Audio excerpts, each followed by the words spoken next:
What's going on, y'all? Welcome to A Master Abuse, the channel where we motivate survivors of abuse to regain their voice and to go get their power back. I'm Janine, and today we're going to be talking about one of the keys to overcoming sexual abuse. And if you haven't already, please hit the like and subscribe button so you'll be notified whenever I make a new video. Now, y'all, let's go ahead and get into it, y'all. One of my number one keys to overcoming sexual abuse is to simply speak out. A lot of times as survivors of sexual abuse, we keep the abuse silent. We don't speak on it, we act like it never happened, and we pretty much try to go on with our life. And that's probably like one of the worst things we can do is like not talk about it, not tell anybody about it, and just like keeping in.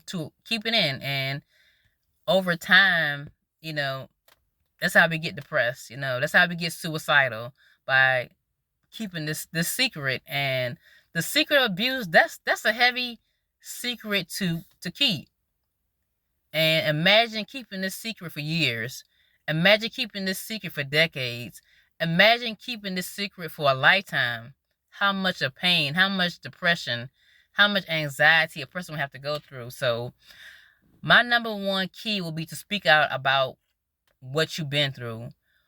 When you speak out about it, that kind of lifts a burden off of you, because I know in my own experience, it was 20 years and plus that I kept the secret that I was abused. And when I finally went public about it and spoke out about it, and let the world know that I was abused, even though it was hard, it was like a weight was lifted off my shoulder.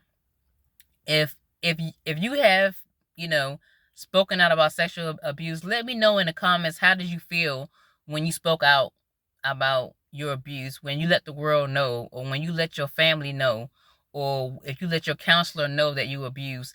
How did you feel when you spoke out about it? I know for me, it was like a weight lifted off my shoulders.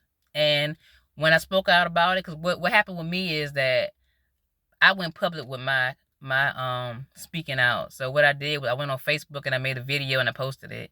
And I was basically telling the world that I was sexually abused. And when I made the video, y'all, I was scared. I ain't gonna lie, I was scared. And when I posted it, I got even more scared-er. If scared-er is a word, I got even more scared-er. I don't know if that's a word or not, but I got more scared-er. So I posted it, and I was scared, and I was like, well, I don't post it now. So, and I posted it, and, I got mainly good feedback off of it. I had positive, encouragement off of my video. But the number one key, in my opinion, is to speak out. You have to let someone know, what you're experiencing, to get that burden off of you.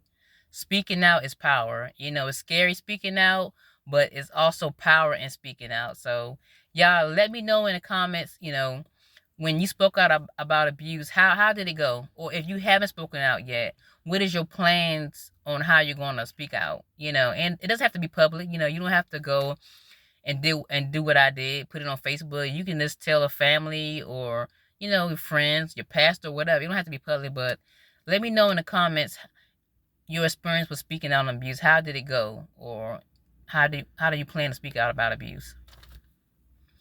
Y'all be blessed. Y'all be blessed.